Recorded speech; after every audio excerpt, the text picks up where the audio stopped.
Hey guys, it's Daryl. It's Thursday morning, back from the gym, and I still have a little more sit ups to do before I'm finished with the workout phase of my day. I was listening to the TV, and they're talking about Nick Gordon, Bobby Christina, who died in a bathtub of a drug overdose, whose mother, Whitney Houston, died of you can call it arterial disease or whatever, but it's basically at least three people: Whitney Houston, her daughter, and now her daughter's boyfriend, that have all died of drug overdoses. And, most people probably think to themselves, well, these were bad people. They were raised bad. They were raised around drugs. No, no. That was me. That's me right there. I should be dead by all rights. Let me tell you, I'm going to tell you this one time. This is 10 years before I even hit bottom, before I even got into heroin. This is when I was first just addicted to cocaine and crack. I had been working for 7 years. I'd worked my way up through the Yankee News newspaper business, newspaper company, driving a truck for this company. It was a union job. It was a great paying job, fantastic paying. 7 years I was there, and I worked my way up through the company. I was a great worker, a hard worker, but they noticed that almost after every payday, I would miss time work. They knew in the back of their minds, they knew I had a drug problem. I would do bad things. I would finish my route, and then I would stop at a local bar and pick up cocaine in the bar, run in, buy cocaine, then go back to the shop, unload my truck, and then go party all night. Eventually, it caught up to me. After 7 years working there, I knew this was going to happen. It was a matter of time. I got called for a random drug test on a Thursday, the day after I got paid, on Wednesday. I was dirty. I knew I was dirty. They knew I was dirty. At the time, I said, you know what? I'm not even going to lie. I'm just going to go down and take the test. Other guys had gotten caught dirty, and they were like, well, it's got to be wrong. It must have been a mistake. I was like, you know what? I'm not going to go out that way. I was kind of still rebellious of the whole thing. And, I'm going to keep using. Fuck you. Stupid. Yeah. So I got fired. Next day, walked in, and they wouldn't even let me back on the road. The test came back positive. I was filthy. My blood was filthy, dirty with cocaine. I asked if I could get help, if I could go into rehab. And at this time, the deal that my union had with the company, there was two things: you'd get an instant fire, and that was stealing from the company or a dirty drug test. Because they didn't want to be held liable for me killing somebody on the road, and I can understand that. So after trying, talking to the human resources person, the top person, I was subsequently and abruptly fired that morning. I got 2 weeks severance pay, which was a substantial amount, if I remember right. This was '97. It was at least about $1,200, I think, about $600 a week take home. Like I said, back then, that was a good chunk of change. And what did I do with it? I went out and bought over an ounce of cocaine. True story. Not only that, I went back to my apartment, which had the electricity all shut off, the heat all shut off, the cable all shut off. Even though I could pay it any week with my paycheck and turn it all back on, it's all shut off. I sat in my bedroom on the floor. I remember I was eventually just down to my underwear because I was sweating and shaking, and terrible, hideous sight. And I don't think I planned it this way, but I ended up just being there all by myself all night. Just got fired that day. No plans. I didn't even have a car at that point. I traded my car for drugs and sat there with my ounce of cocaine. It was over an ounce, I know that. And just kept doing it. I didn't want to die, but I couldn't stop. If you're familiar with how drugs work at all, you go up high the first time of the day that I would use it. You go way up. And then with each subsequent use, every 10 minutes, every 20 minutes, you don't go quite as high, but you go further down because you're running out of endorphins, adrenaline. Eventually, your body is empty of these natural mood enhancers, and you feel hideous, man. You crawl out of your skin. You can't sleep. You can't eat. You can't watch TV. You can't do anything. But the only thing you want is more drugs.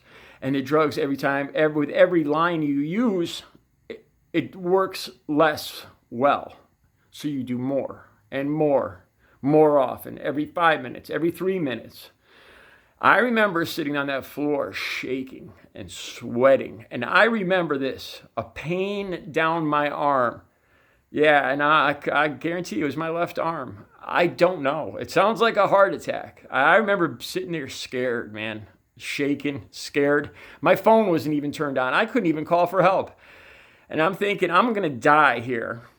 And people were used to not seeing me. My family was used to not hearing from me. I had no phone for a week. Yeah, so I got this picture of my body rotting and bloating right there on the floor in my underwear with my little pile of cocaine until I eventually stunk up the entire building and somebody came and found my corpse. That was a very high probability of what my future, where I was going to, at that moment, at that time in that evening, that was pretty much my designated future. A corpse, a big, smelly, bloated corpse in underwear, lying on my bedroom floor. I survived. Somehow I survived. I got another job driving a truck. I couldn't even stay clean for 3 days to take a clean piss test. Got fired again 2 weeks later. Eventually, I managed to cheat and lie my way into another driving job. This was for a company called Hoboken Wood Floors, and they basically were more interested in money than safe drivers. And I managed to get on this team of drivers. My life kept getting worse.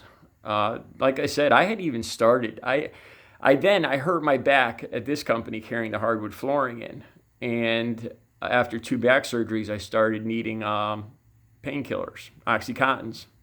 So then my addiction bloomed into heroin. Yeah, I was a mess. So maybe it was good, though. Maybe it was fate, because eventually methadone and Suboxone was the last straw, the last thing that would have helped me. And it did. It got me onto where I had one moment of clarity. And I was like, holy shit, I could do this. I can get clean, because I had lost all hope.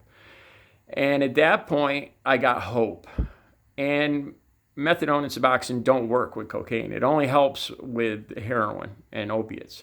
So all that addiction, that 25 years of cocaine addiction, I did all myself because I wanted to live. I wanted recovery. I knew I could do it. I'm almost going to start tearing up right now. So I'm one of the few. And this was, like I said, this moment sitting on that floor with the cocaine, that was 10 years before I even hit rock bottom. 10 years of hell and misery and run-ins with the law and family crying and worrying over me every hour of every day. 10 years of that before I finally found recovery.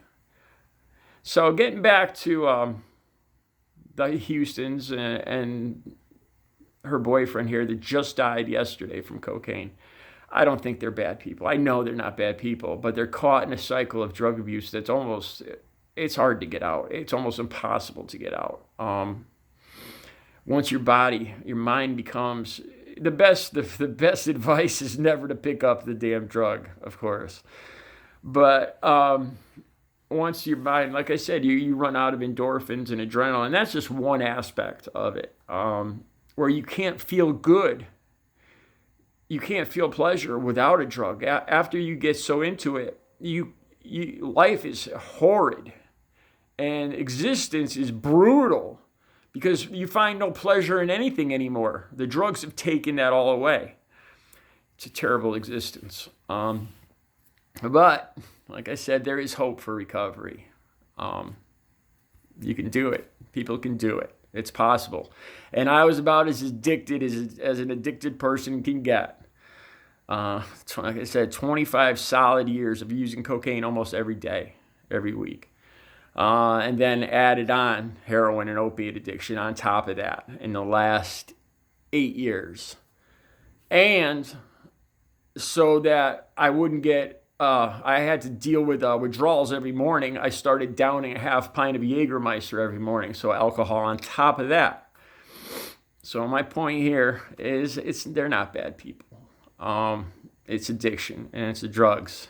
You know what? If the Houstons and this boyfriend that just died, if they had never used drugs, or if they had managed to get into recovery, they would have. God knows what they could have accomplished. I don't think they're. I know they're not bad people.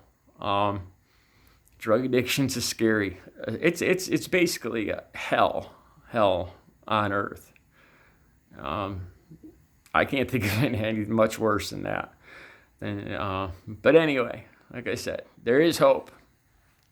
I could do it, man. Today makes 13 years, 3 months, 1 week, and about 4 days. 13 years, 3 months, 2 weeks, 4 days. Clean and sober. Not a drop of alcohol. I haven't even smelled pot in years. Not one pill, nothing.